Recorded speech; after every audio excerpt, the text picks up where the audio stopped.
a dar comienzo hoy a una nueva serie de los jueves de Media Lab Madrid, que son estos encuentros que tienen como objetivo la presentación de proyectos, pero siempre unidas a un diálogo posterior, ¿no? Que haya debate, ¿no?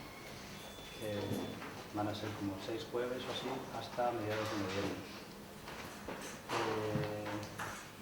En primer lugar, dar las gracias a Manu y a David por esta cita ciegas. David aceptó que fuera parte del taller que se está dando aquí sobre el taller de Open Hardware, Arduino, y creo que es muy pertinente, ¿no? Que Manu hoy presente el libro, Arena Sensible, que va como subtítulo Máquinas con sentimientos, ¿no? En un taller que están trabajando con sensores, creo que puede dar bastante juego. Luego, por otro lado, decir que el libro, según lo iba leyendo, cada vez iba sacando más conexiones justo con las exposiciones o proyectos que estamos desarrollando en el Media Lab. Y justo hoy, releyendo un texto de Lynn Margulis que se titula Gaia, el darwinismo y la evolución de las máquinas. Decía Lynn Margulis que nuestra civilización ya no puede sobrevivir sin las máquinas, ¿no? Entonces todas las preguntas que se presentan en el libro creo que pueden dar mucho que hablar, ¿no? No sé, al final si te da tiempo a leerlo. Sí, me he enviado todo correr hoy a mediodía mientras comía. Yo no sé si has visto esa conexión. Sí, la verdad es que el artículo es muy bueno. Sí. Vale, pues muchas gracias. Bueno, bienvenidos. En primer lugar, quiero agradecer a Marcos y a todo el equipo de Media Lab el haber organizado esta presentación del libro y a todos vosotros, por supuesto, estar aquí y escuchar y participar en esta presentación. Yo voy a intentar ser breve en mi exposición y digo yo que al menos esa idea no la voy a tener que argumentar, en eso creo que vamos a estar de acuerdo todos, para dar tiempo a que en una segunda parte pues podamos todos participar y que podáis hacer preguntas y comentarios. Entonces os animo a que mientras voy hablando vayáis apuntando alguna pregunta, algún comentario sobre lo que se dice o sobre algún tema colateral a lo que se dice, lo que queráis. Y todo eso lo debatimos al final. Si algo surge muchísimo, pues me paráis y hacemos una pausa porque es algo que se puede entender en un momento dado. ¿De acuerdo? Bueno, quería empezar contando un poco las características de este libro y empezar con el contexto en el que el libro se ha editado y con el contexto en el que el libro se ha creado. El libro es, algunos lo habréis leído, el libro es un poco difícil de clasificar. El libro tiene una fusión de estilos, tiene muchas partes de humor, tiene partes en forma de novela, en forma de relato de ciencia ficción incluso, tiene incluso una parte en verso, que también es bastante humorística, tiene algunas partes que son típicas de un libro de divulgación científica y otras, sin embargo, son típicas de un libro casi técnico, digamos. Entonces mezcla todos esos estilos para tratar de transmitir unas ideas y desarrollar algo que en mi opinión, pues, es complejo de explicar de otra forma.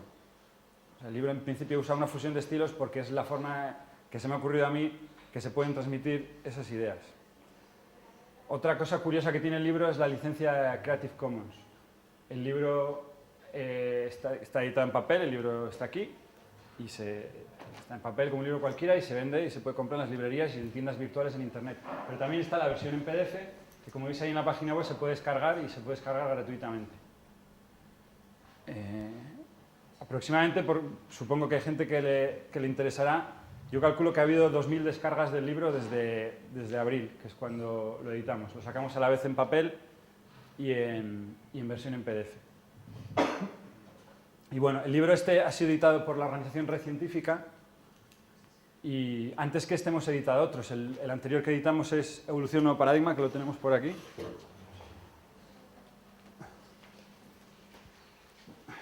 Este es el Evolución Nuevo Paradigma, bueno, este es Arena Sensible. Y Y la evolución de un paradigma también surgió de esta comunidad científica que os quiero contar un poco cómo funcionó. El origen de Red Científica lo tenemos marcado en el año 97, es decir, hace 8 años. Y ahora mismo tiene 171 autores que trabajan escribiendo en esta web y más de 500 artículos.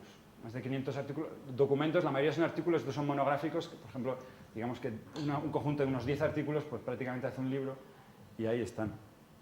El origen de Red Científica es la fusión de dos webs que surgieron en el año 96. En el año 96 se creó una web llamada AirCenter, que la crearon David Navarro y Abelardo Gil Fournier, y que era un website de ciencia y tecnología que estaba muy centrado en la inteligencia artificial. Empezó a recolectar artículos de inteligencia artificial y a publicarlos en Internet cuando Internet realmente pues, estaba naciendo, y todos empezamos a ver que Internet era un buen foro para compartir información y para compartir documentación científica. En paralelo yo creé una página web muy sencillita, porque aprendí a hacer algo en Internet, la llamé Gaia y empecé a colocar allí artículos y cosas relacionadas con vida artificial, relacionadas con la simulación de vida en computador. Y mi intención era compartir eso con gente. Yo realmente creé la página web para conocer a otra gente interesada en este tema y poder discutir mis ideas con ellos. Y cuando encontré AirCenter vi que el objetivo de los dos webs era exactamente el mismo y fusionamos AirCenter con Gaia. Gaia se introdujo dentro de AirCenter y entonces AirCenter recibió el premio.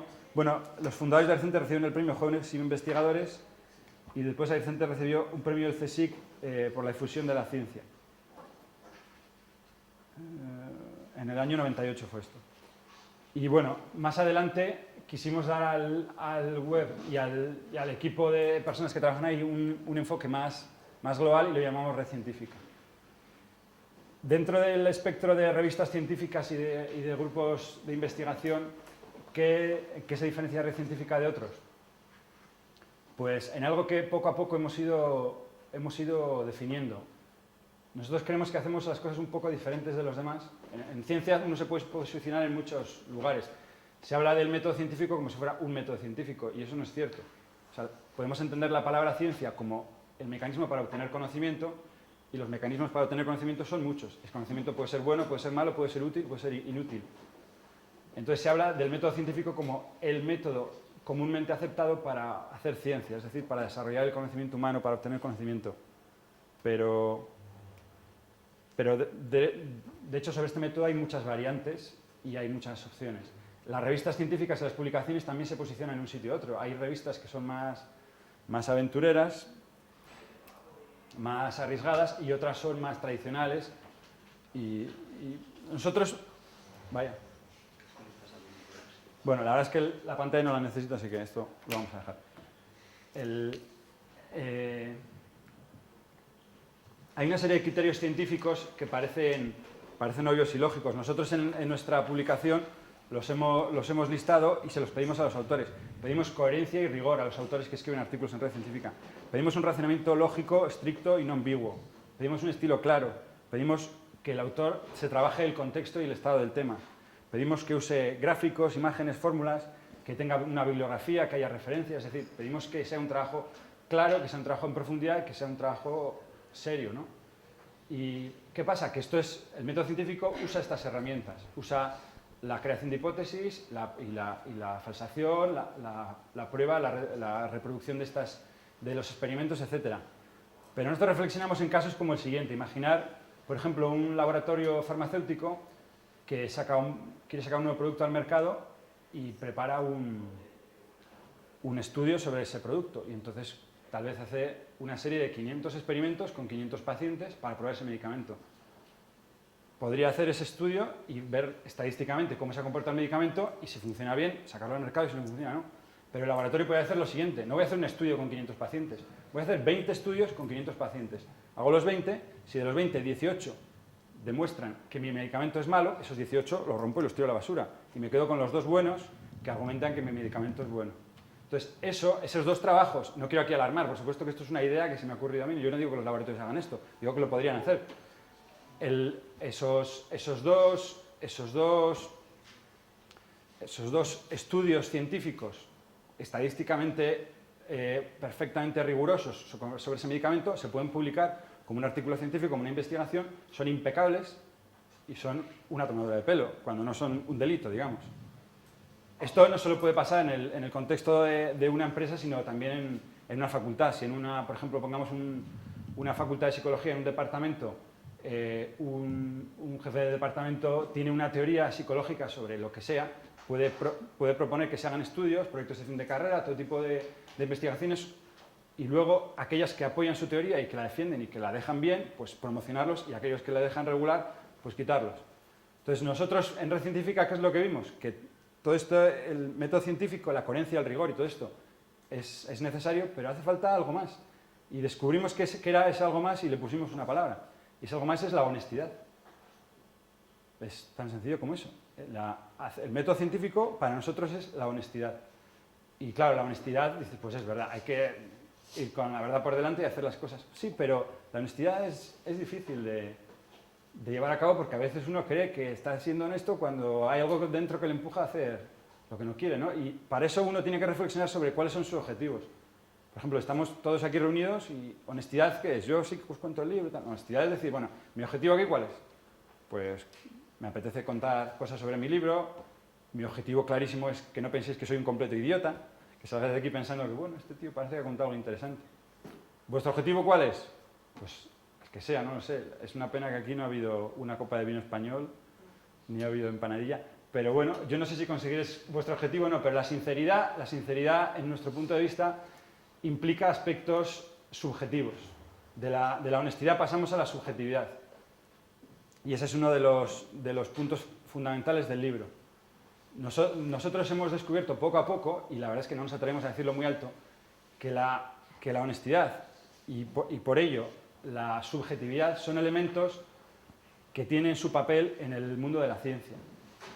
Por poner un ejemplo, tengo por aquí un artículo que publicamos hace tiempo que me gusta mucho, de Lamberto García del Cid, que se titula Sincronicidades, apología y refutación. Este artículo hace primero una apología, es decir, una defensa de las sincronicidades como elementos casuales en los que parece que está la mano divina provocando casualidades. A todos nos han ocurrido casualidades, a mí y a cualquiera de vosotros seguro que alguna vez habéis tenido algo que decís, joder, qué casualidad, aquí parece que está la mano de Dios tocando, parece que hay algo que la ciencia no puede explicar.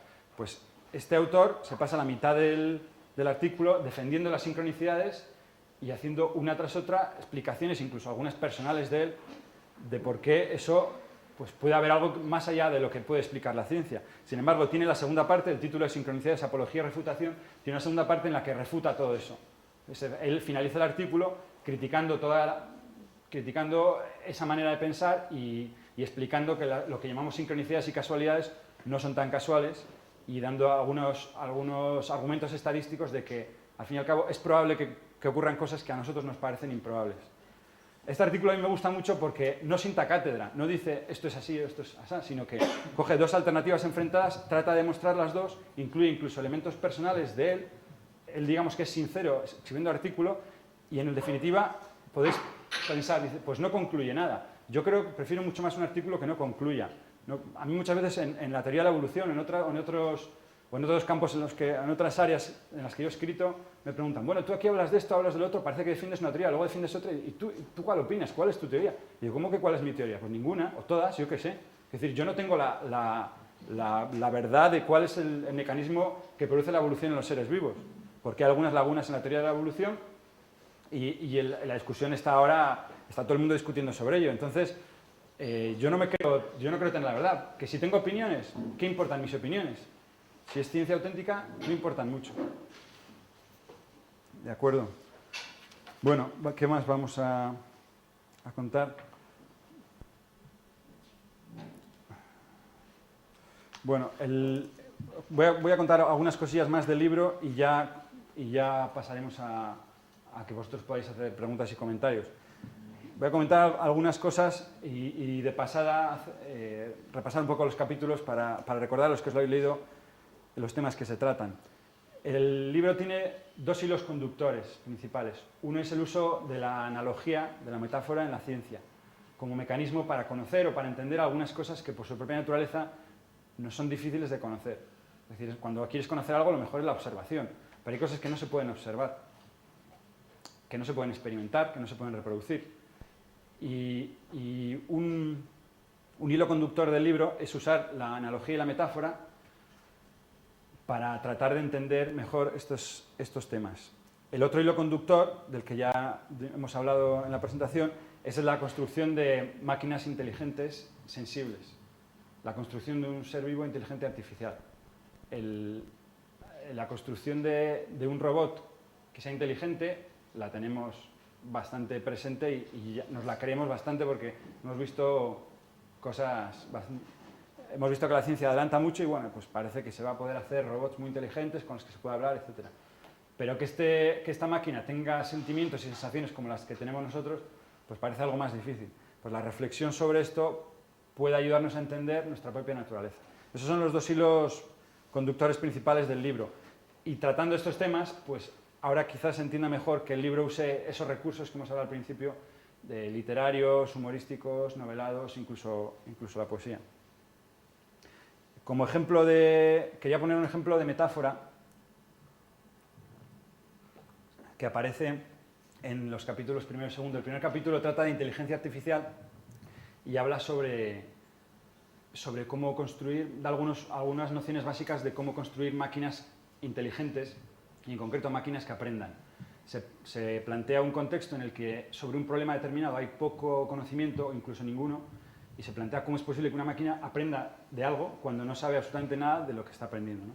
Se habla en concreto del juego del 3 en raya y se habla de ejemplos de máquinas que juegan al ajedrez, etc. Y vamos a ver, por ejemplo, este caso. Imaginar que yo voy a jugar una partida contra una máquina al ajedrez. Bueno, ¿yo cómo juego al ajedrez? Bueno, sé las reglas, tengo ahí mis piezas y digo, bueno, pues voy a mover el peón aquí, el caballo allí no, porque entonces me come la torre, pues entonces voy a mover la torre y después puedo hacer dos cosas, o el alfil o no sé qué, pero él puede hacer tal y cual. Yo voy razonando, supongo que los jugadores de ajedrez hacen algo así. Yo soy muy malo al ajedrez y no estoy del todo seguro. Pero eso es lo que haría yo. Y si estoy jugando contra la máquina, ¿qué puede hacer la máquina? La máquina puede ver, con un método de fuerza bruta, el árbol de todas las posibilidades, de todos los movimientos que puede hacer. Por cada uno de esos movimientos puede otra vez abrir el árbol de todos los movimientos que puedo hacer yo a continuación. De todos los que puedo hacer yo, puede ver todos los que puede hacer a continuación y expandiendo ese árbol, buscando la solución que más le interese, elegir una opción. La verdad es que es brutal hacer toda esa búsqueda en profundidad, es exponencial y el tiempo se dispara. Vamos a imaginar que la máquina hace otra cosa. La máquina tiene que jugar contra mí. Pero dentro de su cabeza la máquina puede hacer una simulación. Entonces la máquina coge y representa ese tablero en la misma posición en la que está dentro de su interior. Y representa dos jugadores. Si la máquina sabe jugar, puede hacer una copia de sí misma, como un programa, se hace una copia, y crea dos jugadores. Pero los crea ligeramente diferentes y los pone a jugar con ese tablero. Se da cuenta de cuál de esos dos jugadores juega mejor y luego elige comportarse como aquel jugador hijo suyo que se ha comportado mejor. Bien, pues en vez de hacerlo con dos, puede hacerlo con 200. La máquina, antes de decidirse a mover una ficha, crea dentro de sí misma una simulación de 200 maquinitas jugando todas al ajedrez. Se ponen a jugar y luego elige el mejor jugador de estos. También puede hacer que los jugadores virtuales que están dentro de la máquina compartan su conocimiento unos con otros y al final llegar a tener un buen jugador al ajedrez y luego comportarse según ese jugador. Aquí hay un problema también, que es que la máquina cuando está haciendo toda esa reflexión puede crear, como hemos dicho, dos jugadores dentro de su simulación o puede crear 200, puede crear 57, bueno, 58 mejor que sean pares, ¿no? Y eso es una decisión que tiene que tomar. Se le puede ocurrir, ese es otro problema, el ajedrez es un problema, pero la organización lógica de ese juego, a la hora de hacerlo recursivo, creando copias de sí mismo, es otro problema. Pues para ese problema puede hacer lo mismo, puede crear agentes que toman distintas decisiones. Uno decide crear dos copias de sí mismo, otro decide crear 200. Y hacer que esos agentes también compitan entre sí de alguna forma y seleccionar el mejor. Entonces, como vemos, de un juego entre dos jugadores, que somos la máquina y yo, la máquina puede establecer una jerarquía de varios jugadores y debajo de esa jerarquía otra jerarquía. La metáfora aquí está en que las máquinas pueden aprender estableciendo una jerarquía de agentes sobre los cuales puede haber una selección darwiniana. Esa jerarquía puede tener varios niveles y la analogía está en que si nosotros pensamos y tenemos un cerebro, también nuestro cerebro podría funcionar con esa jerarquía de agentes. Nuestro cerebro podría ser un conjunto de agentes interrelacionados y dentro de cada uno de ellos podría haber otros agentes más pequeñitos. Esta es una de las teorías que aparece en el libro. Otra metáfora que se puede aplicar aquí, en vez de entrando en nuestra mente, vamos a ir hacia el exterior. Nuestro propio universo puede ser una simulación dentro de una máquina. Los agentes que están dentro de la máquina jugando al ajedrez, pues están en un contexto del que no pueden salir y que eso les parece el universo, si pudieran tener ese tipo de reflexiones, que pudieran tenerlo, no lo sabemos. Esos agentes viven en un contexto, en un universo, y para ellos ese universo es lo que hay y no hay absolutamente nada más. Pues eso es lo que nos ocurre a nosotros. El universo nuestro podría ser una especie de simulación dentro de un cosmos ordenador gigante. ¿Y qué? Pues ¿y qué? Bueno, pues que igual hay ciertas señales que podemos captar de ese universo. Si esto es una simulación, tal vez el programador que está por encima de esa simulación meta mano en la simulación alguna vez para algo. Tal vez haya alguna limitación que ha establecido para que sus entidades no se salgan de la simulación. En nuestro mundo físico hay muchas limitaciones. Está la velocidad de la luz. Bueno, me parece, no se me ocurrirá ninguna otra, pero esa es bastante buena. Hay una serie de la gravedad es otra. Hay una serie de limitaciones físicas y que hacen que nuestro universo esté, digamos, controlado, que tenga un límite. Y es una analogía que sirve para reflexionar sobre esto. El conocimiento sobre este tipo de temas pues no se puede obtener de otra forma. La analogía y la metáfora es un camino válido si no para descubrir la naturaleza de las cosas y para tratar de entenderlas al máximo. Y bueno, para finalizar, hemos comentado un poco los dos primeros capítulos del libro, que es el de inteligencia artificial, que habla, como os digo, de cómo crear aprendizaje en una máquina, el de ciencia ficción, que desarrolla esta y otras hipótesis acerca del universo. Luego hay un capítulo dedicado a la vida artificial, donde habla de algunos aspectos concretos de la simulación de vida en un ordenador, haciendo metáfora y analogía con nuestro mundo real y tratando de encontrar similitudes. Y una segunda parte en la que desarrolla sobre todo la idea de la subjetividad.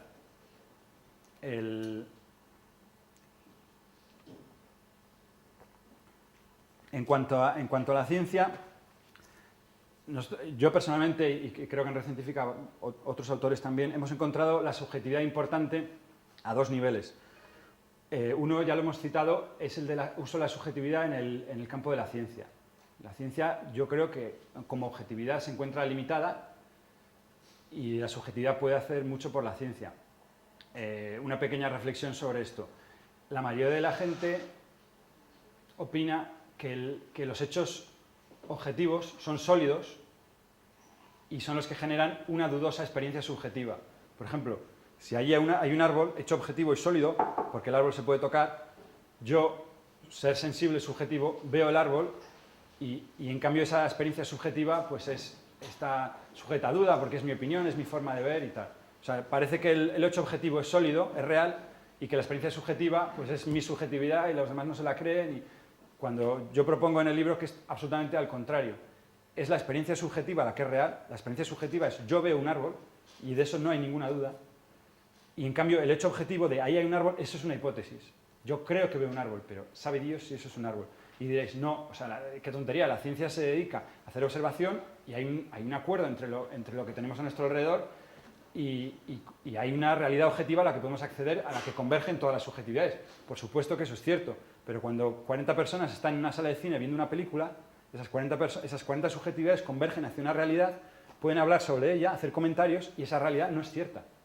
Ven la película, está ahí, todos hablan de ella, todos ven lo mismo y eso no es verdad. Yo no digo que no sea verdad las cosas que vemos, lo que digo es que puede que no sea exactamente como es, puede que no sea como lo vemos y sobre todo puede que haya algo más. Esos son los temas que se desarrollan en este libro. El otro aspecto en el que yo veo que es importante la subjetividad, muy relacionado con este, es en que al ser la subjetividad lo único que es cierto, la única seguridad que tenemos es la subjetividad, todo el conocimiento que parta de esa subjetividad es mucho más sólido que el conocimiento que parta de la objetividad. Aunque por supuesto hay que tener cuidado con lo que se hace, porque esto es bastante arriesgado. El mundo material y físico sigue existiendo ahí. Estamos hablando de entender la trascendencia de la realidad, no entender las cosas cotidianas de la vida. Y bueno, en los siguientes capítulos entonces, en el capítulo 4 se habla de evolución por ser un aspecto fundamental de la ciencia y de la comprensión del mundo, donde se desarrollan varias teorías. Se habla de libertad en el capítulo 4, tampoco me quiero extender, luego podéis hacer alguna pregunta si queréis, y en el último capítulo está centrado totalmente en la subjetividad. En este capítulo se desarrolla una jerarquía de realidad a 4 niveles que me gustaría comentaros, y de verdad que con esto acabo, que es la material, la psicológica, la sensible y la subjetiva. Estas ideas están relacionadas con varios problemas que desarrolla el libro, como por ejemplo el problema de la máquina replicante. Vamos a ver primero el nivel material. Hay una realidad material y hay un yo material. Mi cuerpo es material, ¿no? Y hay un problema que podemos imaginar, que es que si pudiéramos hacer una copia al nivel de detalle más profundo que queráis, a nivel atómico, molecular, lo que os dé la gana, al nivel de detalle que consideréis suficiente, podríamos crear una copia y, suponiendo que la consciencia y la sensibilidad emergen de una configuración material, que es quizá mucho suponer, pero suponiéndolo, esa copia pues tendría el mismo derecho a decir: yo soy Manuel de la Herrán. Es decir, yo estoy aquí, me preguntas: ¿quién eres? Soy Manuel de la Herrán. Pero si hace una copia de mí y esa copia está ahí, esa copia diría: ¿y tú quién eres? Dices: yo también soy Manuel de la Herrán. Una auténtica copia, como ilustran muchos relatos de ciencia ficción, debería decir exactamente eso. Entonces, está el problema de quién es el auténtico yo. Lo que aquí podemos ver o intuir es que la auténtica esencia de la persona no es lo material, porque si eso lo puedes copiar y la copia no es el auténtico yo, porque yo digo que soy yo y el otro dice que él también es, y efectivamente yo soy yo, pues en la materia no está, la materia puede generar esa personalidad, puede generar esa subjetividad, pero la materia no es esa subjetividad. Yo le ponía un ejemplo a un amigo para hablar de esto, que era el siguiente: si voy a la playa con un palo y escribo en la arena "te quiero", lo que estoy haciendo es establecer una configuración material de esos granos de arena. Lo que tenemos ahí solamente es arena ordenada de una determinada forma. Eso es arena y solo arena, con una determinada forma. Pero ¿qué pasa? Que eso solo es arena, pero para alguien puede ser algo más. Eso puede ser una frase, y esa frase puede tener un significado muy profundo. Es de lo que estamos hablando aquí, que algo material, aunque solo es material y no es nada más que material, sin embargo, para alguien que no es esa materia, es algo más, mucho más profundo. Entonces vamos a pelar la cebolla. ¿Cuál es la siguiente capa? La siguiente capa que yo encuentro, y ya os digo, después de analizar simulaciones y ver las analogías entre la construcción de un robot y los seres humanos, pues es la psicológica. Aquí vamos a pensar en lo que llamamos agente, es decir, en una persona o en un robot o en un programa en funcionamiento. Hay una lógica del comportamiento que está creada mediante esa configuración material, que produce que ese ser vivo, o que esa máquina, o que ese robot, o que ese ordenador tenga un comportamiento determinado. Y ese comportamiento lo pueden ver los demás y tal. Eso lo podemos llamar psicología, comportamiento, función, lógica, como queráis. Esa lógica sí que podemos entender más fácilmente que puede ser replicable. El caso anterior es más complicado porque la física cuántica, actualmente por lo menos, no parece que defienda, no parece que permita que sea posible esta copia a ese nivel. Pero la copia a nivel lógico, a nivel funcional, sí que la entendemos. Si hacemos un programa de ordenador suficientemente complejo, puede que ese programa de ordenador conteste los emails en mi nombre. Yo, con mis amigos, me escribo emails y los contesto, pero tal vez algún día pueda hacer un programa tan complejo y que conozca tanto de mi personalidad que puede contestar los emails por mí y nadie se da cuenta. Esto está muy, muy cercano a lo que le llamamos el problema del test de Turing.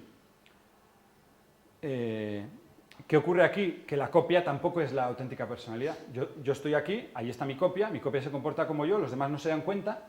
Y decís: joder, no se dan cuenta porque está mandando emails. Bueno, pero podemos hacerlo más complicado, imaginarlo, que el programa puede hablar por teléfono y ya es más difícil, o que incluso le podemos vestir con una piel artificial y tenemos ya un robot fantástico, como en algunas películas ha salido, y ya eso no hay quien lo distinga. ¿De acuerdo? Entonces, la copia de la parte lógica, estamos viendo que tampoco es la esencia del auténtico yo. ¿Dónde está nuestro auténtico ser? ¿Dónde estoy yo? Vosotros diréis: ¿y todo esto que estás contando, a dónde vas? ¿A dónde quieres llegar con esto? Yo me acuerdo que en algún sitio, en alguna conferencia, escuchaba que el que está hablando decía que todos los libros son autobiográficos. Decía que hasta las novelas son autobiográficas, porque en un libro el autor expresa su personalidad, expresa sus intereses, y aunque escribas una novela o que escribas un manual técnico, en cierto modo estás escribiendo una autobiografía. Yo comparto esa idea y voy más allá. Yo creo que todos los libros incluso son filosofía. Yo creo que hasta la guía Michelin o 1001 recetas de cocina, pues en cierto modo está transmitiendo no solo la autobiografía del que lo escribe, del equipo y del editor y del que invierte el dinero para hacer el libro, sino una filosofía, un modo de ver la vida, un modo de entender la realidad. Y bueno, pues yo personalmente, y siguiendo esa línea de la sinceridad, pues a mí me pasa lo mismo. Yo quiero entender el mundo, quiero entenderme a mí mismo y por eso pienso y reflexiono sobre estos temas. Lo que queda, si quitamos lo material y seguimos deshojando la cebolla y quitamos lo psicológico, en mi opinión, es lo sensible, los sentimientos. Si yo tengo unos sentimientos determinados, siento frío, siento calor, siento hambre, siento todas las sensaciones que os podáis imaginar, ese conjunto de sensaciones es lo que identifico conmigo. Es lo más íntimo de mí. Y eso no se puede replicar, esas las tengo yo y no las tiene el vecino. Entonces, digamos que en ese tercer nivel de yo sensible es donde estaría nuestra auténtica identidad. Y en ese nivel es en el que la máquina o el robot tendría su auténtica identidad. ¿De acuerdo? En la jerarquía que yo establezco, defino un cuarto nivel que a mí se me escapa su comprensión, pero que lo puedo intuir, al que yo llamo subjetividad o yo subjetivo, que consiste en lo siguiente: si cada uno de nosotros tiene una sensibilidad, una subjetividad en la que siente un determinado número de cosas, y digamos que nuestra existencia es como una línea en la que vamos sintiendo sensaciones, y ese es nuestro auténtico yo. Nuestro mundo no es material, o sea, aquí la materia parece sólida, pero nosotros no estamos en contacto con la materia, no sabemos lo que es la materia. Que nosotros creemos que, yo digo, esto es una mesa y esto es materia. Eso es mentira. Mesa es una palabra, es una construcción lógica que está en mi cerebro. Está en el vuestro y la idea es la misma, o muy parecida. Y por eso podemos entendernos. Pero nosotros hablamos de... La mesa como materia está muy lejos de nosotros. Luego está la mesa como concepto, que la tenemos en el cerebro, que está más cerca. Pero lo que realmente tenemos dentro de nosotros es las sensaciones que tenemos cuando interactuamos con ese concepto o con esa materia. O sea, si me golpeo con la mesa o las sensaciones que me produce, lo que sea.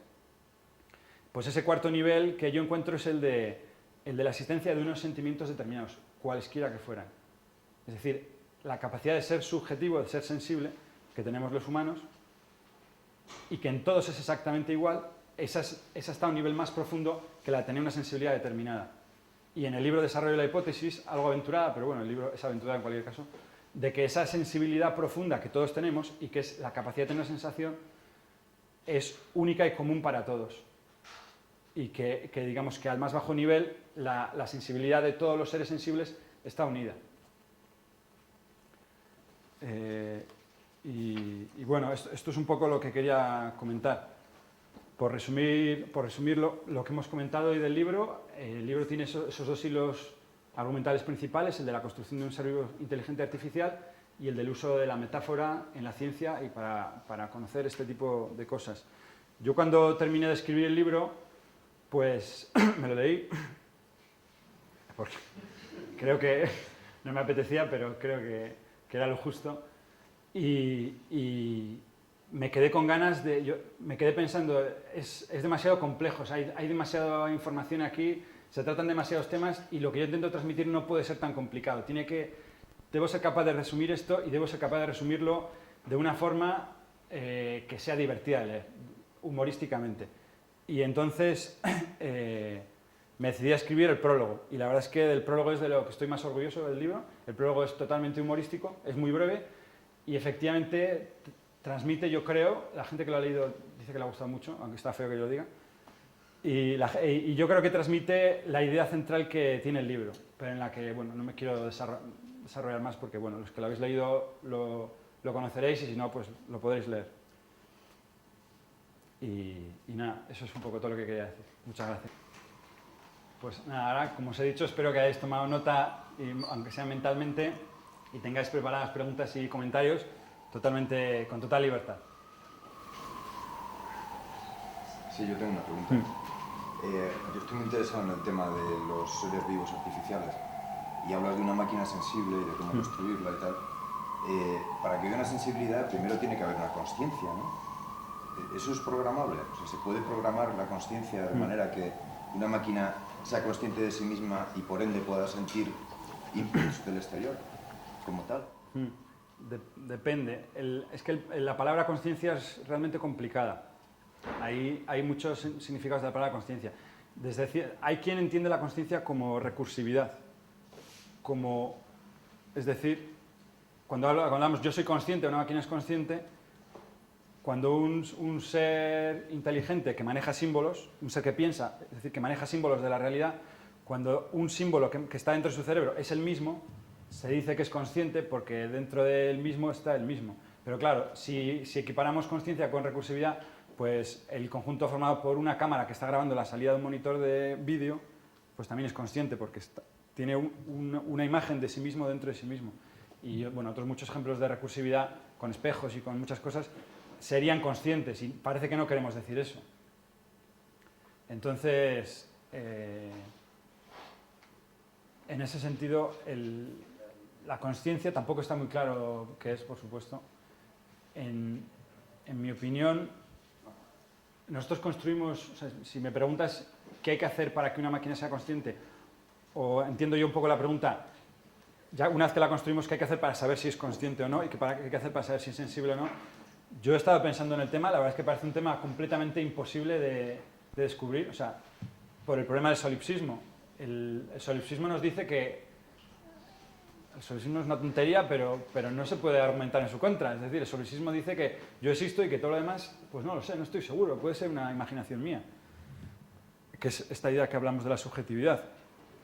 Entonces, lo mismo que yo no puedo estar seguro de la realidad de vosotros, mucho menos estar seguro de vuestra sensibilidad o de vuestra consciencia o de nada, y vosotros de la mía.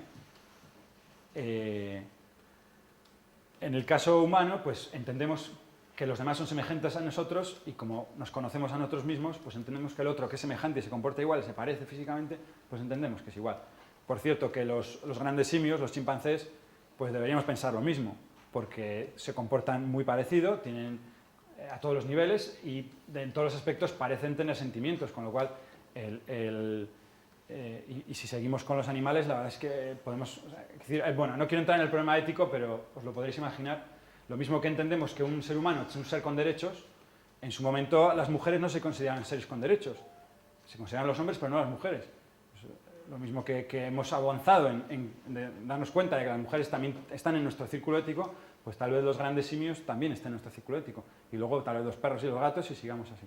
Pero algo hay que comer también, podemos hacernos vegetarianos. Ese es otro problema. Pero el caso es que la otra persona tiene sentimientos y lo imaginamos por eso. Con una máquina, ¿cómo lo podemos saber? Este es el problema del test de Turing. No sé si lo conocéis, pero cuando Alan Turing desarrolló sus teorías, había un juego en su época que consistía en descubrir, creo que era mediante el teléfono, si la otra persona que estaba al otro lado era hombre o mujer. No era mediante ordenador, era de forma escrita. Es decir, se mandaban mensajes por ordenador entre dos personas y el juego trataba de descubrir el sexo de la otra persona, si era hombre o mujer. Turing se basó en este juego para proponer su propio problema, que es intentar construir una máquina que sea capaz de engañarnos y que no seamos capaces de descubrir si es ser humano o máquina. No hombre y mujer, sino hombre o máquina. Yo creo que el problema de Turing no es tanto en descubrir si es máquina o no, sino que el problema de Turing es precisamente lo que tú has preguntado, que es realmente lo importante. Que más da que sea una máquina o no, lo que queremos saber es si esa máquina tiene sentimientos o no, sentimientos auténticos. Y yo en el libro planteé una hipótesis para descubrir esto. Por eso digo que el problema del test de Turing se desarrolla y en cierto modo se propone una solución en el libro. Yo he desarrollado, es una hipótesis, no es un hecho comprobado y no se puede comprobar además, una jerarquía de niveles en el cual hay una realidad material, una realidad psicológica o lógica, un yo material, un yo psicológico, un yo subjetivo y un yo sensible. He establecido esa jerarquía y yo creo que más o menos cuadra con lo que vemos en la realidad. Bueno, pues yo he hablado de que al nivel más profundo, a nivel de yo subjetivo, como todos tenemos la capacidad de tener sensibilidad y esa capacidad es igual en todos, yo desarrollo la hipótesis que otros parecen intuir también, que a nivel profundo todos tenemos la misma sensibilidad. Todos somos, digamos, manifestaciones de una sensibilidad que no es material y que nos hace a nosotros ser sensibles. Hay una especie de energía, de calor sensible, del cual nosotros somos pequeñas gotas, una especie de mar de sensibilidad del cual nosotros somos gotas. pero somos gotas dentro de ese mar. Entendiendo esa teoría como válida, ¿cuál es la solución? La solución sería que nosotros pudiéramos ignorar nuestras cualidades materiales, nuestras cualidades psicológicas, incluso nuestras cualidades sensibles, anecdóticas, profundizar en esa sensibilidad y llegar a ese nivel profundo a conectar con la sensibilidad del otro, a un nivel de empatía profundo, totalmente parapsicológico y fuera de lo que ahora conocemos como la ciencia. Es decir, ahora existe una cierta empatía, o sea, tú con tu hermano, con tu amigo, con tu pareja, pues si está esa persona contenta, tú estás contento. Si esa persona está triste, tú estás triste. Pero ¿cómo se comunica eso? Se comunica siguiendo toda la jerarquía. Una persona tiene una sensación, esa sensación, digamos que es manejada por ese contexto psicológico, lógico, de su mecanismo, de su forma de pensar, y eso produce una actuación que realiza en el mundo físico, con sus manos, con su boca, con su lengua, hablando, o enfadándose, o riéndose a carcajadas, y esa manifestación física llega al otro ente, digamos que viaja de lo más profundo hacia la parte de arriba, y por el nivel físico se comunica con el otro, llega físicamente a través de los ojos la visualización de que esa persona está contenta, está triste, y tú por empatía eso profundiza en ti y llegas a notarlo. Esa empatía evolutivamente es muy interesante, porque consigue que los seres cooperen entre ellos y se ayuden, y por lo tanto ser potencialmente pues, más poderosos, pueden hacer más cosas.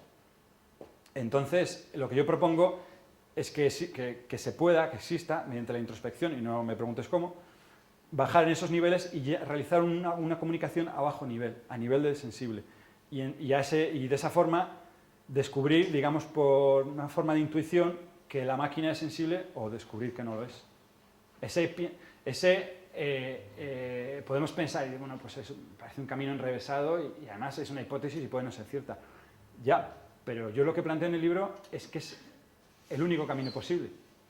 O sea, si yo tengo una sensibilidad y yo soy yo, y el problema del solipsismo me dice que yo estoy solo en el universo, y el ordenador o la persona está al otro lado y yo no puedo acceder a sus sentimientos, nunca podré estar seguro de que tiene sentimientos. La única forma de estar seguro es que las dos subjetividades se lleguen a fusionar de alguna forma. Y se podrán fusionar pues, si comparten en cierto modo una misma naturaleza. Entiendo.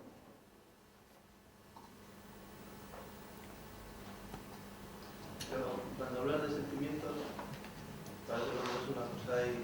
Todavía tú, todos los sentimientos que sean a bajo nivel antes de expresarlos, si tú eres una máquina de Turing con tus estados, cuando eres pequeño te han hecho de una manera por genética o lo que sea, y tendrías unas conexiones internas, se van alimentando por tus sensores de vista, de oído y tal, se refuerzan unos u otros según lo que ves que pasa y das una salida. Si llega un punto ya cuando ahora eres mayor, tú imagínate que un día hablaste en público y se rieron de ti, pues ahora te pones muy nervioso porque tus pesos dicen sí, ponte nervioso y sudoras y todo. Entonces eso realmente es sentimiento o no, porque al fin y al cabo son solo mecanismos de respuesta a ciertas entradas que se repetirían 1000 veces. Exacto. En ese mismo instante y 1000 veces serían la misma respuesta. O sea, si en ese mismo instante se repitiese 100 veces, en ese mismo instante, sin haberlo cambiado otras veces, sería la misma. Si es al día siguiente ya es diferente, porque te han pasado otras cosas. Entonces esos sentimientos como máquina tendrías que tenerlo. Claro que hay que ser capaz de sacar todas las variables y todo lo que nos influye. Lo que has descrito es el funcionamiento a nivel lógico, lo que llamamos los humanos a nivel psicológico. Es decir, la mecánica en la que los símbolos de estos sentimientos interactúan y se producen unos en función de otros. Yo, en función de unos símbolos que veo de mi realidad, pues descubro que mi objetivo se cumple o no se cumple y me produce frustración o me produce alegría y tal. Pero la frustración y la alegría siguen siendo símbolos. Lo que has descrito, casi todo lo que has dicho, es el mecanismo, como buen informático, de manejo de esos símbolos para crear, en el que una inteligencia pues trata de resolver sus problemas. Pero hay un nivel más, en el que los símbolos de esos sentimientos son sentimientos de verdad. Pero lo que tiene más, por ejemplo, alegría, sería lo que es el sentimiento de alegría, no es otra respuesta más. O sea, lo mismo que yo muevo un brazo, químicamente sí, se generan unas reacciones. Es otra respuesta más, pero no es solamente eso. Es como lo de la arena, de la playa. Es solamente una palabra, es solamente un símbolo. Pero para alguien que está fuera, que no es eso, es más que un símbolo. Ese símbolo le produce un sentimiento. Pero no es más, cuando dices que no es más que un símbolo tienes toda la razón. Le produce un sentimiento, bueno, aparte porque le han enseñado que eso es eso, porque si lo leo en inglés no le produce nada. Lo que dices que es el sentimiento de alegría, realmente no es un sentimiento, es una reacción química, por ejemplo, que puede ser que le hace las feromonas o lo que sea. Sí. Entonces, si en vez de químicamente, porque en el ordenador como que es más difícil, le alimentas, Pero lógicamente. le subes una variable de alegría, y cuando llega a 100... Exacto, pero eso es lo que preguntaba el compañero. Si simulamos eso en un ordenador, que es lo que está buscando la inteligencia artificial desde el año 50, ¿qué pasa? ¿Eso tiene sentimientos de verdad o no? Esa es la auténtica pregunta. Pero tú los tienes. Yo sí. Parece como de sentimiento, es una palabra que no es nada. Es una palabra difícil. Sí, es una palabra difícil. Es que es una palabra que está fuera de la ciencia. Bueno, no existe, no se puede analizar con las herramientas de la ciencia. Por eso, o sea, el libro este está totalmente en la frontera de lo que es la ciencia, porque usa analogías, metáforas y esto que estamos contando para tratar de entender algo más de esa frontera del límite del conocimiento humano. Hola. ¿Qué tal? La psicología quizá no sea una ciencia positiva, pero hay psicólogos científicos que estudian los sentimientos y de hecho Sí. hacen predicciones bastante acertadas de cómo ciertas poblaciones que se comportan de cierto modo serán más felices o no. Por ejemplo, la neurofisiología, la neuropsicología de la felicidad, que es una ciencia razonablemente moderna, desde que se ha podido empezar a hacer pues desde scans de comportamiento cerebral, hasta simplemente que ha habido el interés en estudiar la felicidad en vez de la miseria, que es una cosa también muy interesante, ¿no? Que los científicos y los médicos antes trataban solo sobre la enfermedad y ahora tratan sobre la salud, quizás sea un punto de vista. No. A mí eso que digas que los sentimientos no se pueden tratar de forma científica, no en el individuo, porque hay demasiada variación, pero sí quizás en estadísticas de poblaciones. Por supuesto, por supuesto. Y lo segundo, yo no sé si tú has leído a George Lakoff, que es un señor que habla de la metáfora. Es un psicólogo, filósofo de Stanford, que habla de dos cosas. Dice que somos conciencia incorporada, dice que pensar que la conciencia es un proceso que funciona sobre el cerebro es falso, porque hasta tal punto los fenómenos de conciencia son bioquímicos y hormonales que pensamos con todo el cuerpo, como metáfora. Esto es, si te duelen los pies, te suben los niveles de lo que sea que produce el dolor y piensas distinto y tu conciencia es distinta. Esto es una simplificación muy grande. Sí. Y la segunda es que las metáforas son tan poderosas porque es la forma en que funciona el cerebro. La metáfora y la analogía son como funciona el cerebro humano, lo cual no quiere decir que sea como funciona el mundo exterior. Claro. Sí, totalmente de acuerdo. Te gustará. Ahora se está dedicando a la política. Hay que evolucionar. No, como asesor. Mejor todavía. Sí, pero has planteado el tema de las capas de la realidad, de las casualidades, y al fin y al cabo, cuando has comentado del ajedrez, has dicho que de alguna manera la máquina crea su propio universo. ¿Para ti Dios es una máquina? Para mí, Sí, existe Dios. Si para ti Dios es una máquina, tú planteas el que la máquina en sí, una máquina en sí podría crear su propio universo. Y planteas que nosotros podríamos ser simplemente un universo construido por un gran programador o por un programa, simplemente. Entonces estamos planteando que al fin y al cabo el constructor, el que nos crea a todos, funciona como una máquina, ¿o no? bueno, me estás preguntando personalmente a mí. Sí, yo te lo pregunto. Sí, pues sí, pero como metáfora, por supuesto, es decir, no literalmente, pero yo sí pienso que esa metáfora es más o menos válida o sea, que no quiere decir que sea textualmente verdad esto que estamos diciendo, pero que en cierto modo yo pienso que la realidad es así y que en cierto modo... En cierto modo somos máquinas también. Y en cierto modo, por supuesto. Más avanzadas que las que nosotros construimos, pero somos máquinas. Sí, aunque ya estamos un poco igualados, cada vez más igualados. Pregunta, sí.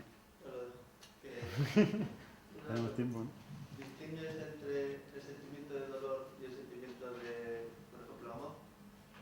¿Los consideras diferentes? Pues hay un autor muy interesante que es Jauregui, que tiene yo conozco un par de libros de él, he podido leer solamente uno, donde desarrolla la idea de que el placer no existe y que todos los sentimientos son distintos grados de dolor, distintos grados y tipos de dolor.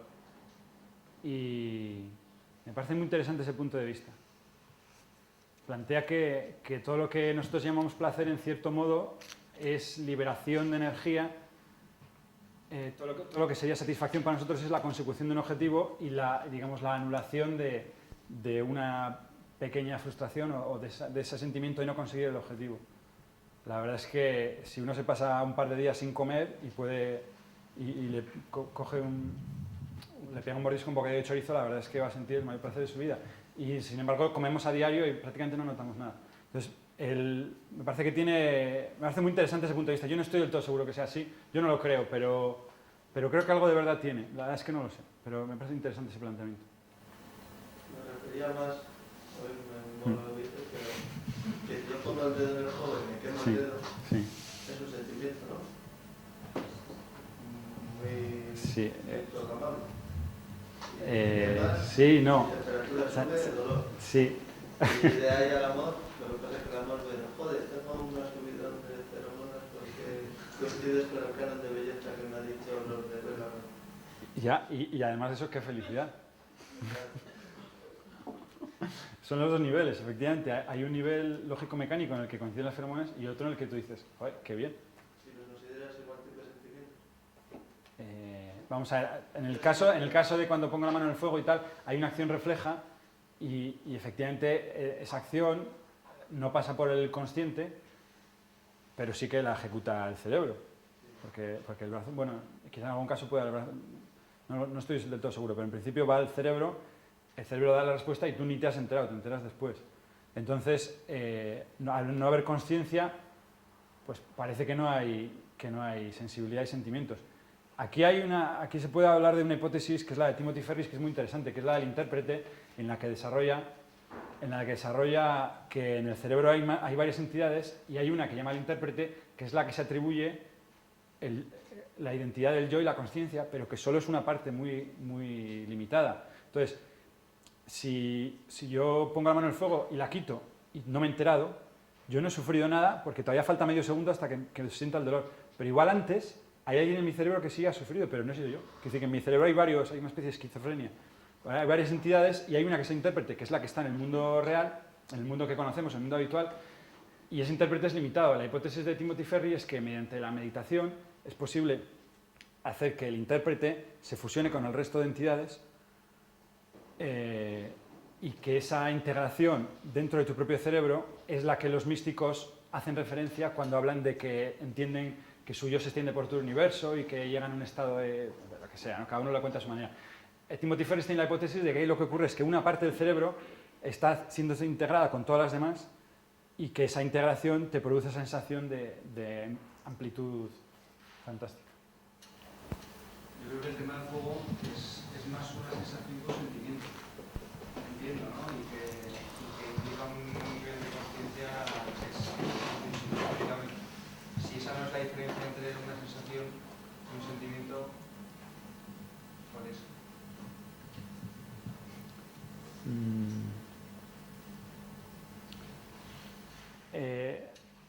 Nos podemos perder en el léxico de definir las palabras.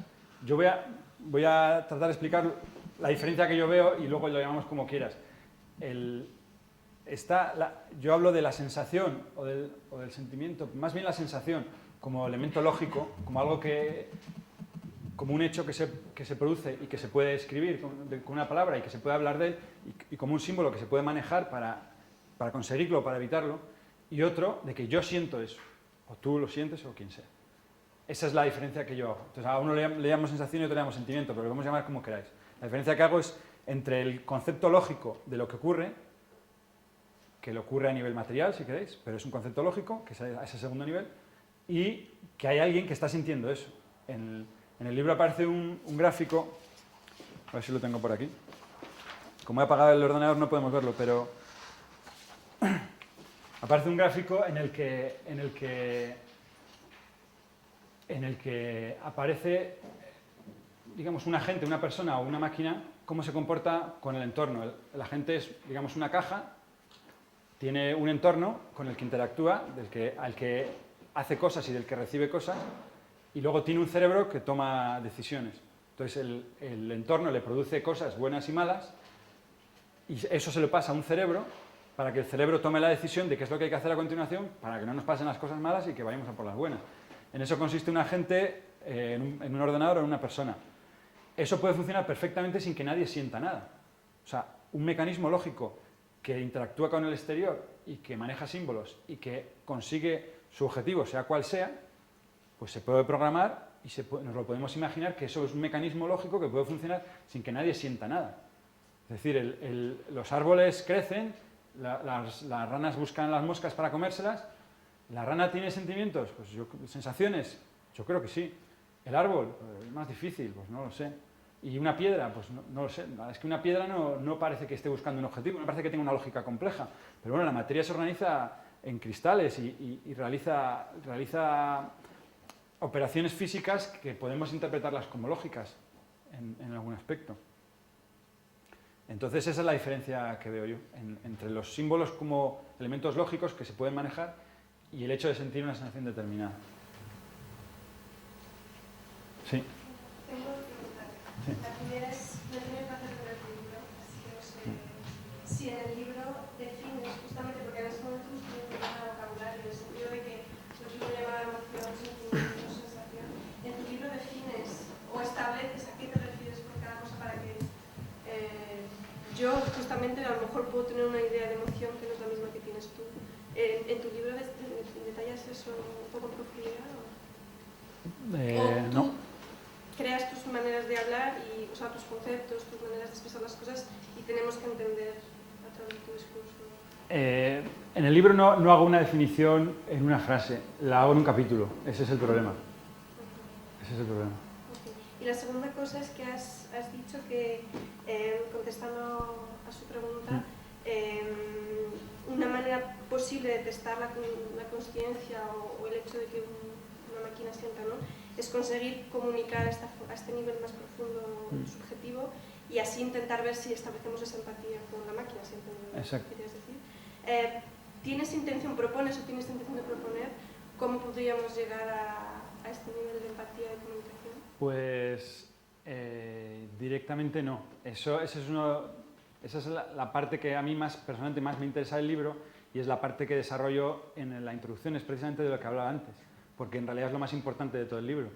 Pero no lo digo muy explícitamente porque no me gusta, porque lo considero algo muy personal. Yo creo que eso es posible, creo que en cierto modo es ciencia ficción, pero creo que la aparición de los seres pluricelulares también es ciencia ficción. Había un mundo material, no había vida, no había seres con ojos, no había nada. Aparecieron los seres unicelulares, luego los pluricelulares y estamos aquí hablando sobre la vida del universo y todo lo demás. Con lo cual, eso me parece un milagro, me parece ciencia ficción y con lo cual yo entiendo que la evolución seguirá y que iremos por ahí. Que como yo tengo algunas ideas, implícitamente aparecen, pero no me gusta dejarlo muy explícito. ¿No lo quieres decir ahora tampoco?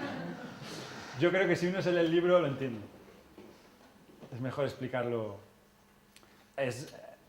No sé, a veces he sentido que necesitaba escribir un libro para explicarlo. Sí. Sí, tengo un problema, y es que mi libro está en la página 85, entonces un poco me faltan partes. Intento leerlo hasta más lejos, pero me ha dado tiempo. Pero básicamente, además, es muy curioso que las diferentes comparaciones que he ido mencionando ahora, esas preguntas son justo las que yo tomé notas, ¿no? Pero yo tomé notas, pero luego yo, como no creo en Dios, que tengo muchos problemas con eso, pues yo no hacía más que encontrar referencias todo el rato. A lo mejor que soy muy crítico, o a lo mejor es que soy muy creyente y se nota, ¿no? Entonces, ahora lo estaba comentando con Gustavo antes, ¿no? Decía, este tío tiene que ser el López. ¿De López? Y me decía, no, hombre, que no te pongas así y tal. Y yo decía, pues no lo sé, porque es que... No, entonces, claro, ahora te he visto y ya me he convencido de otras cosas, ¿no? Pero... Por lo menos lo comento en voz alta porque yo soy muy honesto, yo no puedo callar. No, pero creo que, siendo un poco más serio, creo que la defensa que he hecho al principio sobre por qué la subjetividad es importante en la ciencia, yo creo que esa parte es interesante, pero creo que la defensa que has hecho es débil, ¿no? Porque creo que cuando hablas del ejemplo de la industria farmacéutica y así, bueno, eso puede ser cierto, pero eso tiene poco que ver con la ciencia, tiene que ver con el dinero, ¿no? Y eso es parte de algo diferente, ¿no? Yo también es que tengo una visión muy idealizada de la ciencia, ¿no? Como científico.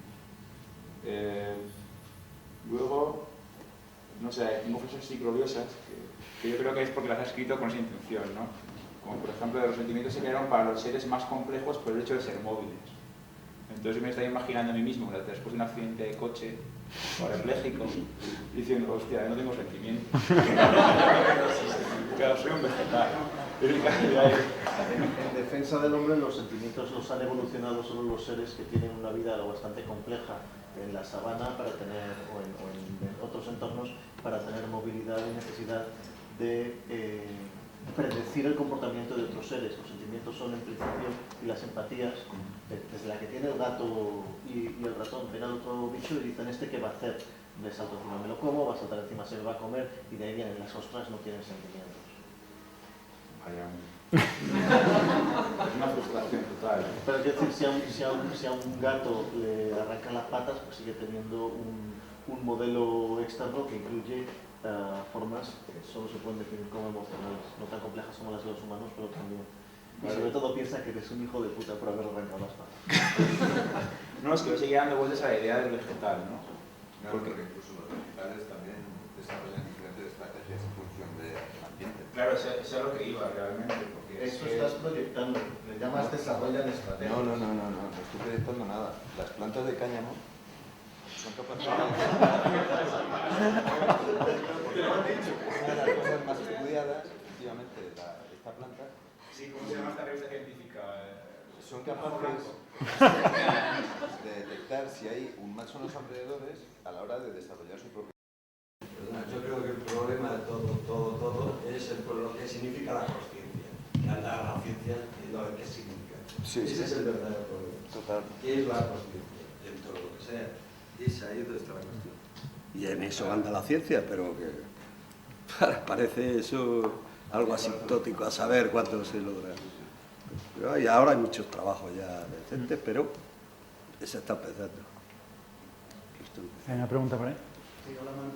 ¿Qué tal, José? Que me ha encantado escucharte. Gracias. Y mira, yo te quería preguntar una cosa. Tú, sobre la subjetividad, el último nivel del que hablas, ¿tú crees que eso es algo estático, que está siempre, es permanente, no depende de nuestra existencia? ¿O es algo que podemos cambiar y modelar en función de nuestra propia... ¿Me entiendes? O sea, Sí, te entiendo perfectamente. es algo que existe antes, que podemos cambiar. Y en ese sentido también, una segunda pregunta es, si se puede cambiar, ¿qué pasa, por ejemplo, con los fenómenos en donde hay más de un individuo, ¿no? Y se empiezan a generar colectividad, o sea, sentimientos colectivos, ¿no? ¿Qué pasa cuando eso del 1 más 1 es más que 2, ¿no? Y 1 más 1 más 1 es más que 3? Es como si se crearan subjetividades dentro del nivel psicológico o del nivel de sentimientos. Quiero decir, ¿hasta qué punto está esto separado, es recursivo, está todo mezclado? Son esas dos cosas. Vale, intento contestar a las dos cosas.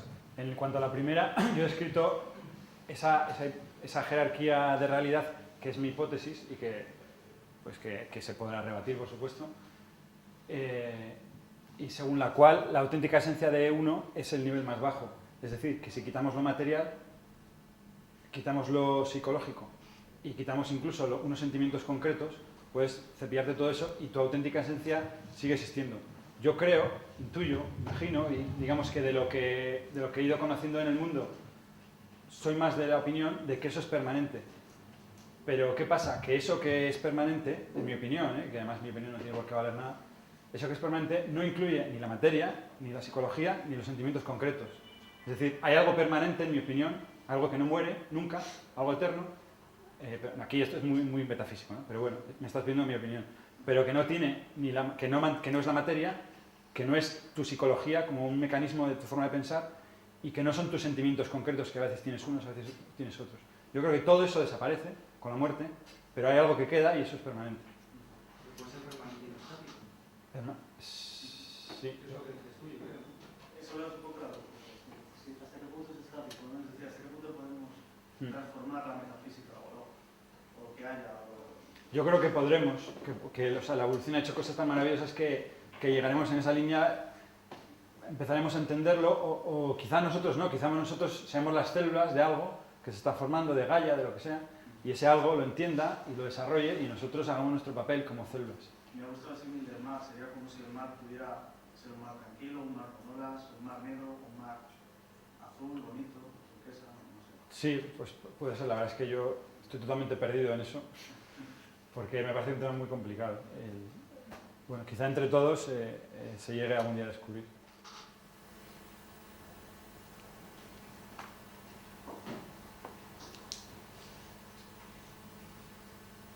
¿Más comentarios? Bueno, sí, yo te quería hacer una pregunta, precisamente sobre la idea de individuo, ¿no? Si un ser humano se puede considerar como individuo, a pesar de que está compuesto por miles o millones de individualidades que podrían ser todos los microorganismos que lo habitan. O sea, ¿cómo definirías tú? Pues me parece muy interesante lo que planteas. En el capítulo de evolución hablo precisamente de eso, de esas reflexiones. Y quiero decir, hay ahora mismo un debate importante, y la verdad es que lo ha habido siempre, sobre la evolución, sobre cuál es el mecanismo que produce la evolución en seres vivos y tal, y se analiza la evolución a varios niveles, pues se identifican los individuos. Los individuos pertenecen a especies, con lo cual se habla de especies.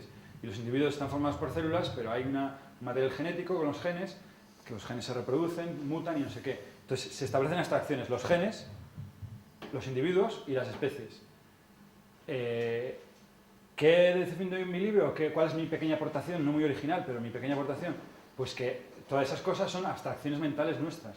Los genes no existen, los individuos no existen, que es lo que me estás preguntando tú, y las especies no existen. O sea, existen como un concepto que está en nuestra mente, un concepto del que unos y otros hablamos, que lo usamos en nuestros razonamientos y que más o menos parece que hablamos de las mismas cosas. Tenemos unas definiciones que más o menos encajan. Y individuo es todo lo que no puede sacarse en dos taxis distintos. Es una buena definición. Claro, es una buena definición. Llegamos a un punto que las cosas no existen, hablamos solo de ellas. Es una forma de hablar también. Quiero decir, que las especies sean una abstracción, ¿vale? De los individuos. Pero tú te cortas el pelo, bueno... Es un buen ejemplo. Yo me lo acabo de cortar. O incluso, sí, nos conocemos. Yo es que cuando nos conocimos como hace un año llevaba el pelo como él llevaba el pelo como yo. Entonces es una cosa que no, pero quiero decir que sí, que todos los ejemplos que suelen poner, yo es que he leído a Wittgenstein y me le tomo las cosas un poco a risa cuando dice, no, es que no se sabe porque 5 cosas encima de la chimenea, pero una se cae. Pues eso yo lo aprendía cuando tenía 5 años. Se cae una, hay 4, no hay 5. O sea, no es que sean conceptos relativos. O sea, que hay realidades externas sensibles y asuntos en los que siempre habrá lenguaje intermedio que tengamos que usar para ponernos de acuerdo, pero cosas que son. Entonces, que una especie puede tener barreras nebulosas, pero si somos un mono en la puta sabana y viene un león, hay 2 individuos, un mono y un león. Y como no haya otra manada de monos dispuestos a ahuyentar al león que puede pasar, habrá solo un individuo. Y un montón de carne que se está comiendo el individuo que queda. Pero es así. Entonces nosotros somos descendientes de eso. Y somos capaces de cortar un pelo en 4 longitudinalmente, pero no digamos que no existen los individuos, no existe la realidad externa, porque solo existen los sentimientos.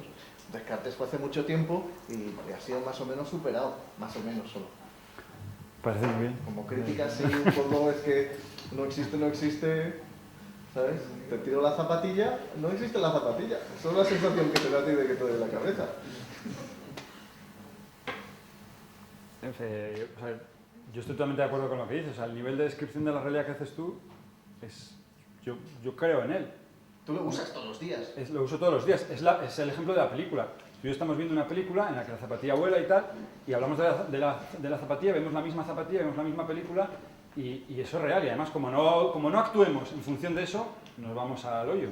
Claro, en la película no, pero efectivamente, si te va a atropellar un autobús, no es una interpretación de si es un autobús o no. Eso es. Si de verdad viene y es un hecho, y tú estás en medio y no te apartas, el autobús te atropella y la casca. Efectivamente, y por eso la ciencia... Es muy grosero la forma de hablar así, porque cuando se escribe sobre algo, hace simplificaciones. Porque quieres exponer una teoría, tienes que hablar algo, si te empiezas a detallar cada palabra, vamos, harías un diccionario inmenso, no puede estar detallando, uno debe estar poniendo una idea, no sé qué, y tiene que hacer simplificaciones de cosas. Todo el mundo sabe coger como la realidad y tal, pero va más al fondo, viéndolo desde otro punto de vista. Yo cada vez que digo que la realidad en realidad no existe, No, no, hombre, pero es una forma de hablar. Él no quiere decir eso seguro. Pues no es eso. Lo que pasa es que tiene que simplificar al hablar de su teoría. Es normal. Todo el mundo simplificamos, damos por hecho una serie de cosas y de qué partimos, de qué bases. Es como en el colegio. En el colegio a los niños les tienes que explicar una cosa de una forma determinada muy simple y cuando es un universitario se lo tienes que explicar de otra forma. Es así, es una forma de hablar, porque una obra, si no verde tener 100 y pico páginas, pues tendría 8 millones. Es imposible. O sea, esa es una forma de hablar, pero es verdad que hablar con rotundidad así es peligroso. Peligroso, pero se supone que hay un nivel de inteligencia que se entendemos lo que está diciendo, más o menos. O no, quiero decir que... Pero claro, porque después hay teorías sobre teorías y puedes hablar muchas cosas. A Hay nivel de muchas cosas. inteligencia, de educación universitaria o de sentido común, es una falacia de impacto emocional. Decir, no, claro, es que se supone que eso se entiende. Pues no, no se entiende y de hecho muchos no lo entendemos así. Y quiero decir, lo podemos hablar. Hombre, lo que está diciendo la Además, ciencia quiero decir, siempre es lo que tú dices. le hablo muy fuerte, No, le hablo muy pero fuerte esta porque nos teoría conocemos y un poco tenemos arriesgada. confianza. Es un libro un poco arriesgado, normal. Totalmente. Lo ha dicho al principio. Pero eso es así. Eso es así, pero te da unas ideas que alguien ya capta una nueva forma de ver algo. Nada más, todos sabemos lo normal, lo que Sí, como he dicho, lo que estamos hablando de la zapatilla es la ciencia, y la ciencia es tremendamente útil, la ciencia nos ha traído hasta donde estamos, y el mundo en el que estamos es maravilloso, ¿no? Hasta para los inmigrantes que tienen que saltar la valla. Es decir, el mundo es maravilloso, o sea, hemos avanzado mucho, y en algunos aspectos, pues no hemos avanzado tanto. Hay mucho que queda por avanzar. La ciencia funciona muy bien, hay que usarla, y quizá hay que ampliarla, o quizá no lo sé, pero hay cosas que se quedan un poco fuera. Pero no pasa nada, es que la ciencia no pretende describir toda la realidad, describe la realidad que... Describe solo los vínculos causales, es lo único que describe. No, que te metes Bueno, en teoría que análisis cualitativo. Son vínculos causales estadísticos, no pretende siempre hacer vínculos causales. No, los métodos científicos, por ejemplo, análisis etnográficos, están basados en análisis básicamente cualitativo, que no es estadístico. Por ejemplo, el action research, siempre tocarte la gente sensible, pero... Sí, yo ahí, pero quiero decir, pero vale. Pero entonces, la ciencia se arroga ser la principal hablante, o casi la única de los vínculos causales. Puede hablar además de otras cosas. Pero es que es verdad que parece que estás dices, el mundo en el que vivimos ya está descrito realidades sociales construidas, la sociedad en la que vivimos, con el avance científico, que tiene que ver con la realidad externa y su validez y nuestra capacidad como bestias que hemos alcanzado lo que tú llamas sentimientos o conciencia o como le podamos llamar, pues realmente podrían trasplantarnos a un sitio donde no hubiera sociedad y estuviéramos solos en una isla, y además no fuera una isla porque no fuera natural, fuera un cubo de ciencia ficción y seguiría existiendo una realidad externa y unos sentimientos internos. No veo que... Yo no estoy tan seguro de que en ese caso pudieras distinguir entre la realidad externa y tú mismo, ¿eh? O sea, si tú estudias completamente solo, desde el nacimiento, hombre, seguro que antes te mueres, pero en un caso hipotético en el que una persona no conoce ningún otro ser humano, ningún otro animal que hasta cierto punto tiene ojos y se parece y puede interactuar con él, se queda en un espacio en el que no tiene otros seres vivos con los que interactuar, yo creo que no distingue bien entre dónde acaba su cuerpo y dónde empieza el suelo. Ahí no estoy de acuerdo, los humanos no se fabrican en el útero, se fabrican en el entorno con otros humanos.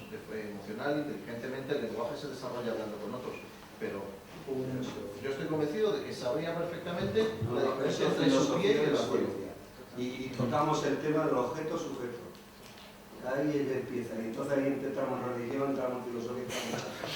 O sea, que eso no está normal. La ciencia hay que explicar muchas cosas porque es práctica. Lo práctico pues es útil, es técnica.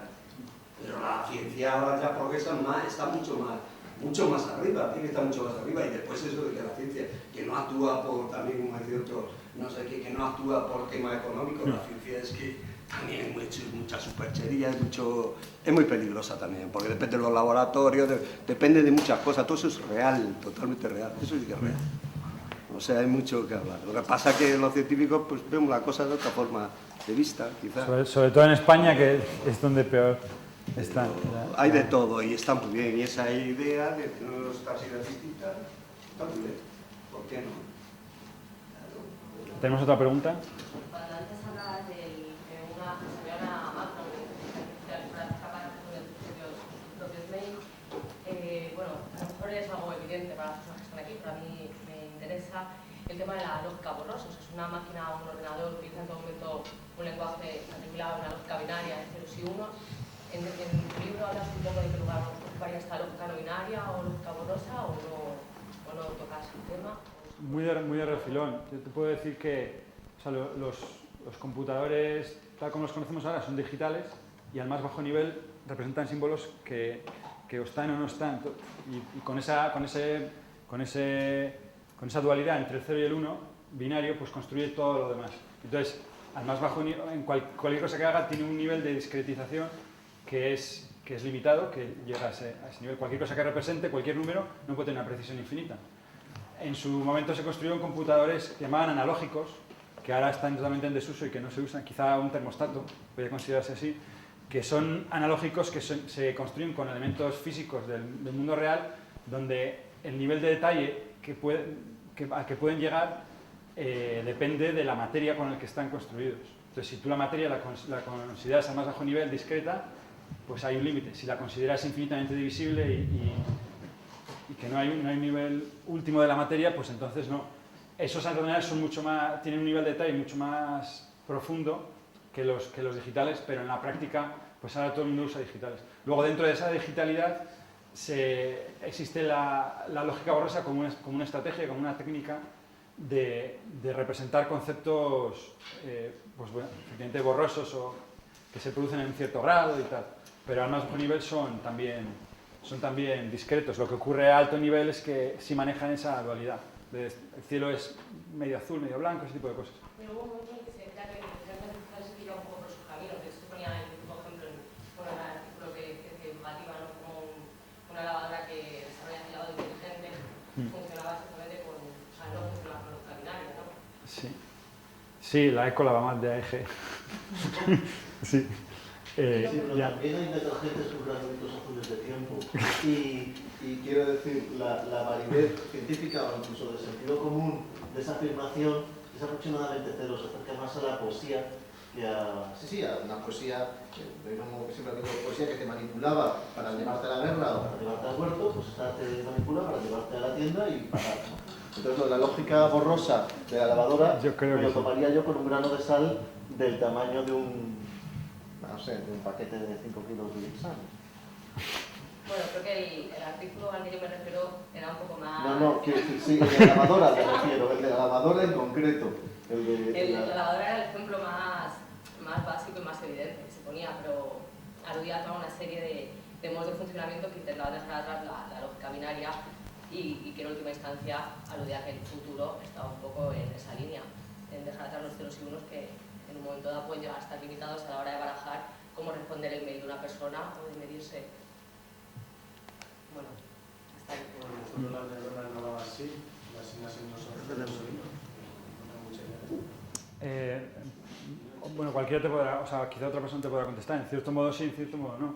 O sea, funciona como ceros y unos cuando envía un mensaje o no lo envía, cuando se dispara o no se dispara, pero claro, como la magnitud eléctrica que va ahí, pues tiene un... Por eso, pero vamos, si llegas al último... Si llegas al umbral, ¿no? Pues en el fondo también hay explosión, ¿no? De alguna manera. De hecho, la lógica difusa se basa en binario todo. Es una simulación de un comportamiento para simular humano, pero la base sigue siendo... Sí, pero el termostato de mi casa no. Ah, el termostato no. Le hablo por los programas de lógica difusa que se hacen. Se utiliza ciertas reglas para simular un comportamiento...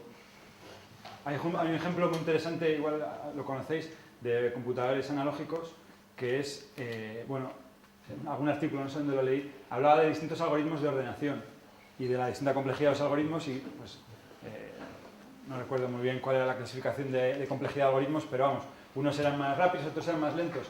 Y decía que había un algoritmo que era el más rápido de todos, pero que solo se podía ejecutar con un computador analógico, no digital.